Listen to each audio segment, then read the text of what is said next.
la dédicace de la basilique du Saint-Sépulcre et les derniers travaux de restauration devant l'édicule.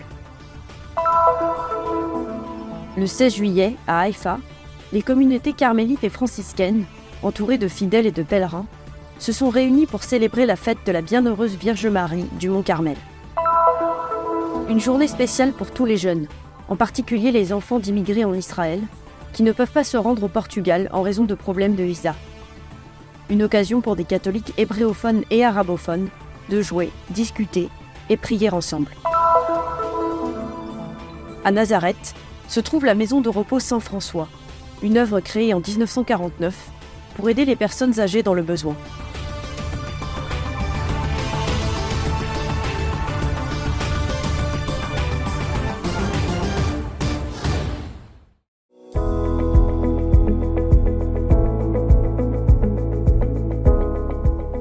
Chaque jour, les sanctuaires de Terre Sainte accueillent des pèlerins du monde entier.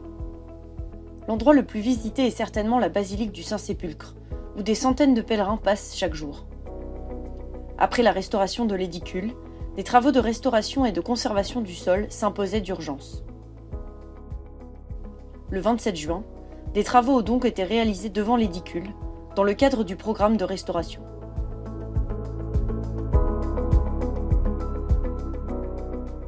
Les recherches archéologiques dans cette zone, menées par le département des sciences de l'Antiquité de l'Université de Rome La Sapienza, sous la direction du professeur Francesca Romana Stassola, se sont révélées pleines de surprises. La custodie de Terre Sainte et les autres communautés responsables ont ainsi récemment publié un communiqué sur le sujet. Sostanzialmente sono stati raggiunti i livelli. Grâce aux fouilles devant l'édicule et à un nettoyage archéologique à l'intérieur, les niveaux du IVe siècle ont été atteints. A été révélé l'aménagement paléochrétien du sanctuaire, c'est-à-dire des marches et des vestiges des enceintes liturgiques, tels que des balustrades. Le pèlerin Egéria, vers 383 après Jésus-Christ, décrivait déjà ces enceintes. Les recherches archéologiques peuvent parfois être mises en relation avec les écrits des anciens pèlerins dans ces lieux. Le travail des fouilles est effectué selon un cycle continu, jour et nuit. Inoltre poi è stato trovato un deposito monetale. La découverte d'un trésor de monnaie permet également désormais de mieux dater la fin de la décoration de la rotonde et de son sol, vers 378-379 après Jésus-Christ. Cela signifie que les travaux ont été très longs et ont duré des dizaines d'années. Cioè che tutto il grande lavoro della pavimentazione finale della rotonda. Une partie du fond d'une chambre funéraire, similaire à celle trouvée dans la partie nord de la rotonde, a été révélée et documentée comme ayant été remplie et aménagée pour les pèlerins depuis la période paléochrétienne.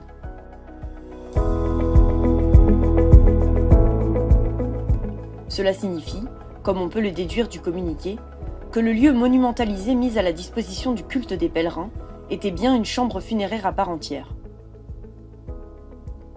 Ce que l'on croyait jusqu'à présent n'être qu'un fait de tradition, semble aujourd'hui confirmé par l'archéologie.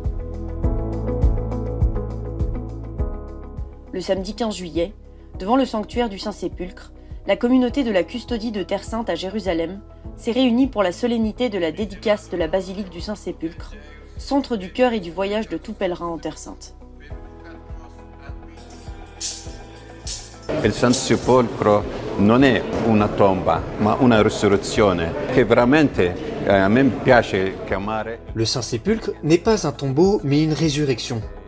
C'est pourquoi j'aime l'appeler l'église de la résurrection. Et les femmes y jouent un rôle clé. L'évangile d'aujourd'hui, de Saint Luc, nous dit qu'elles sont les premières à porter cette proclamation au monde entier. Le rôle des femmes dans l'église est très important en raison de tout ce qu'elles font. Les femmes de l'évangile sont de véritables disciples du Christ. Elles ont fait ce que Jésus leur demandait. Elles étaient toujours avec lui et elles l'ont suivi jusqu'à la fin. Gesù anche ha chiesto da loro, che sempre anche erano con lui, hanno seguito Gesù fino alla fine, fino alla Golgota.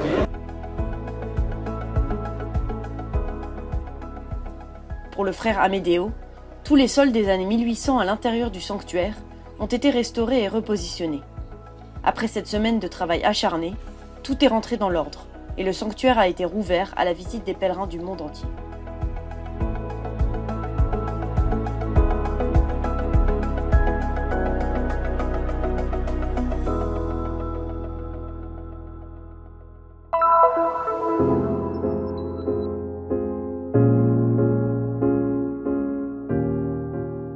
sommet de la montagne se trouve une basilique dédiée à la Vierge du Mont Carmel.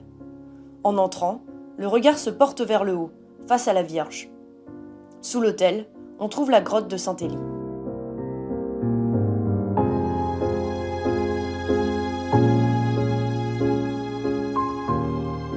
La statue sur l'autel date de 1931-1932. Fabriquée à Gênes, en Italie, avec du bois de cèdre du Liban, elle a des yeux en cristal et un pied en bronze. Elle porte à la main le scapulaire, signe de dévotion personnelle à la Vierge et de protection accordée par Marie à l'égard de ceux qui prient. Un abito, la sintesi dell'abito religioso. Le scapulaire est un habit, une synthèse de l'habit religieux réduit à 2 petits morceaux de tissu placés sur les omoplates, un à l'avant et un à l'arrière, et qui nous rappelle chaque jour que nous sommes consacrés à Notre-Dame. Les personnes qui portent le saint scapulaire veulent également indiquer par ce signe qu'elles demandent à la Vierge Marie de les accompagner dans leur vie. Chiede alla Madonna di essere compagna della sua vita.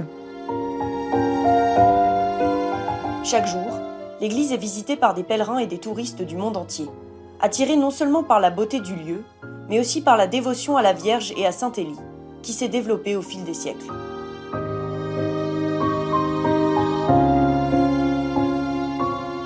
À l'intérieur de l'église, on peut admirer sur les murs des sculptures en bas-relief en marbre blanc, qui honorent les 4 grands saints de l'ordre.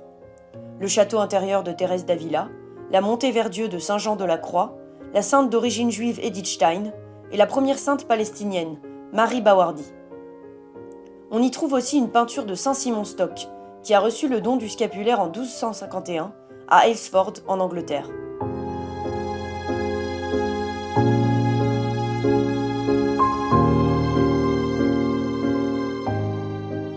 Le sol de l'église rappelle les vagues de la mer.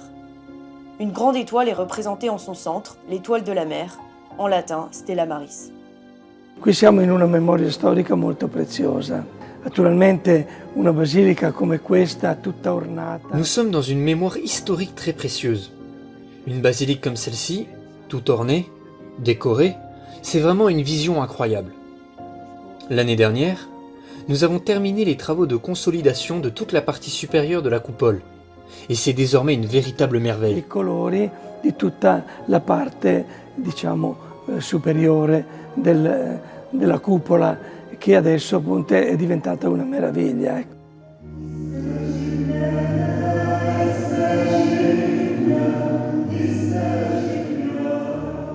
Pour célébrer ce mémorial liturgique, la communauté carmélitaine et franciscaine, accompagnée de nombreux pèlerins et fidèles, s'est réunie le dimanche 16 juillet à Haïfa pour vénérer Notre-Dame du Mont Carmel. Le frère Autier Boloz, gardien de la basilique de l'Annonciation, a présidé la messe. Le Carmel célèbre aujourd'hui sa patronne et sa mère. Nous, carmélites, nous l'appelons également sœur, un titre spécial. Nous nous trouvons ici dans le lieu où Élie, notre Père, s'est réfugié, a prié et s'est caché dans la charité, c'est-à-dire dans l'amour. Et cela, nous le célébrons. C'est aussi une grande fête, spécialement pour Notre-Dame, la Madonna di oggi è Elia. Pour nous, citoyens d'Haïfa, c'est une véritable grâce d'être ici en ce jour de Notre-Dame du Mont Carmel. Nous avons une grande dévotion pour la Sainte Vierge. Elle est notre guide. Nous essayons de la prendre comme exemple, et en tant que mère et épouse, j'essaie de marcher dans ses pas autant que possible. Nous l'aimons, et être ici à Haïfa en ce jour si spécial est vraiment un grand privilège. Ci sentiamo privilegiati ad essere qui a Haifa in questo giorno speciale.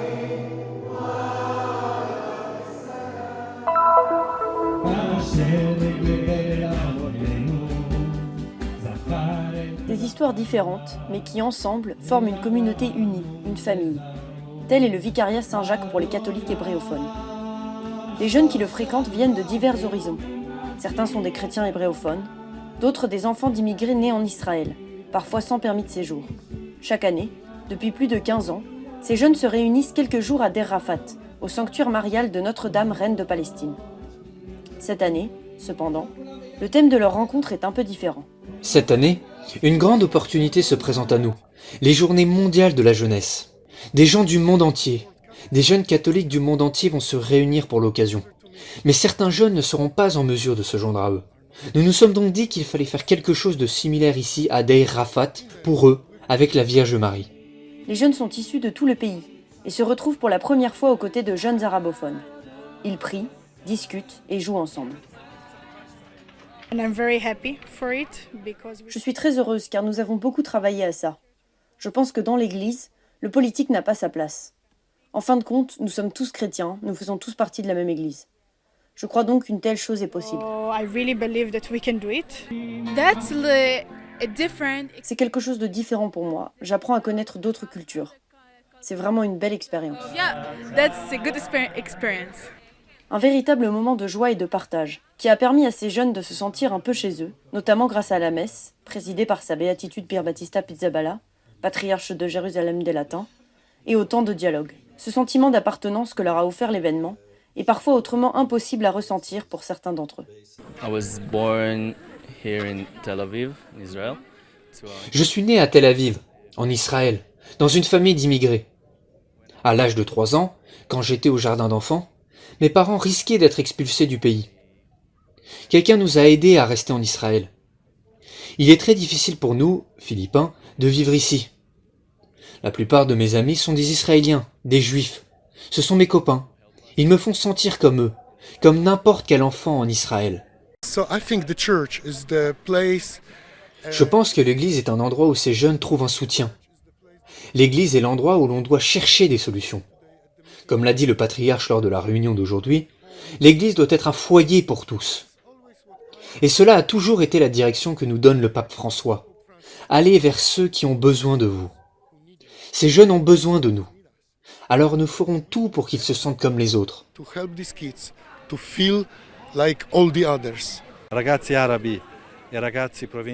Des enfants arabophones et hébréophones qui se réunissent pour la première fois, n'est-ce pas le signe que même dans ce pays où les murs sont partout, nous sommes capables de briser et de franchir les barrières ? Il ne faut pas éteindre le désir qui est dans leur cœur. Il ne faut jamais renoncer à leurs rêves et, surtout, il faut toujours défendre leur dignité de toutes les manières possibles.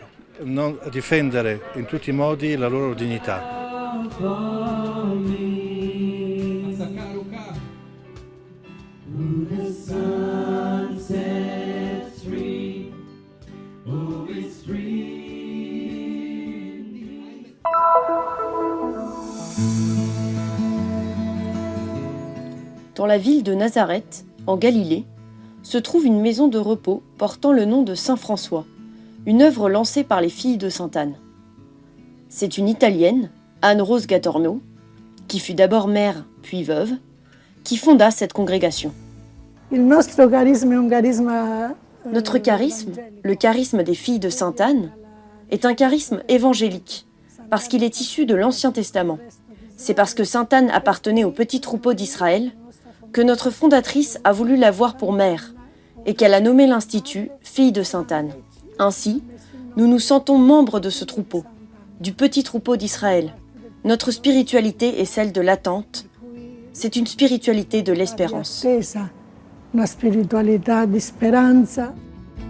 Sœur Isabella, qui vit ici depuis 1986, nous raconte que ce projet de maison de repos a commencé en 1949, avec la permission du patriarche et du custode de l'époque.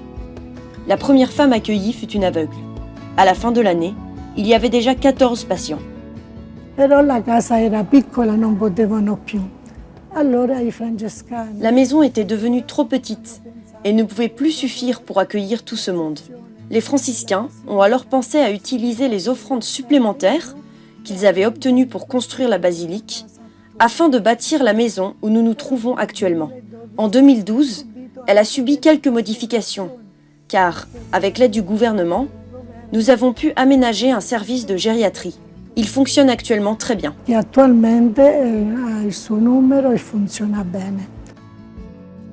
Aujourd'hui, la maison Saint-François est administrée par M. Simone Iraïl, qui a une grande expérience en administration hospitalière.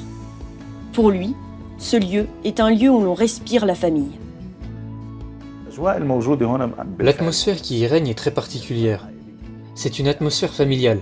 Il existe beaucoup de maisons pour personnes âgées. Mais celle-ci possède un esprit particulier. Nous ne devons pas oublier qu'il s'agit de la maison de Saint François, ce qui est déjà un grand message. Ici, nous aimons faire en sorte que les personnes âgées se sentent comme les maîtres de cette maison. Et nous les impliquons dans de nombreuses décisions.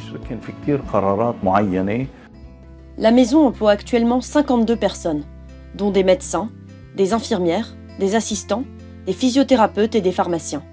La majorité des patients viennent de Nazareth et des environs. Le département des soins est divisé en deux secteurs. Le premier est destiné aux personnes handicapées qui ont le plus besoin de soins, qui sont totalement dépendantes du personnel. Le second est pour ceux qui sont plus indépendants et capables de se déplacer.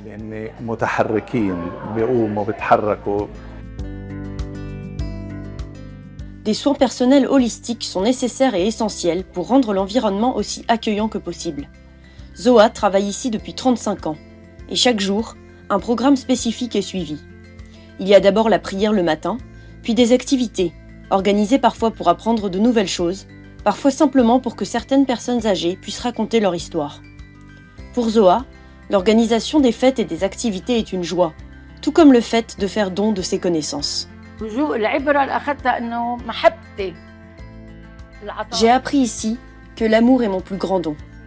Parce que j'aime, je peux donner de tout mon cœur.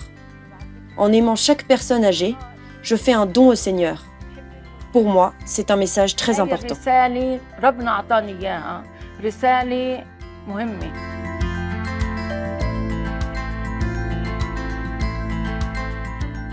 La Maison Saint-François a reçu de généreuses contributions de la part de la communauté locale et internationale. Actuellement, les services fournis aux personnes âgées sont subventionnés par le ministère de la Santé et le ministère de la Sécurité sociale.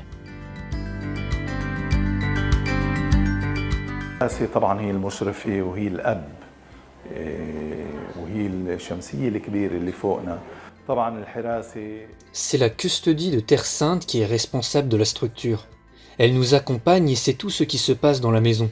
Le nombre de lits approuvés par le ministère de la Santé et le ministère de la Sécurité sociale est de 36 dans un secteur et de 26 dans l'autre.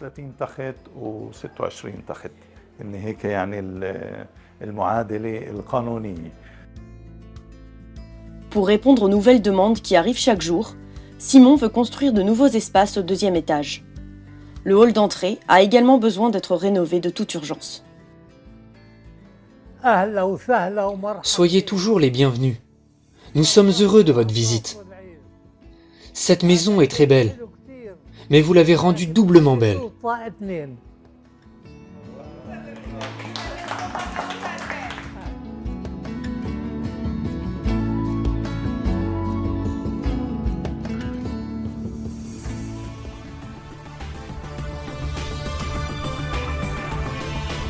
Un geste de solidarité pour soutenir les lieux saints et les besoins des frères sur la terre de Jésus. Nous collaborons à la mission de la custodie de Terre Sainte. Nos comptes se trouvent dans le QR code, le code QR.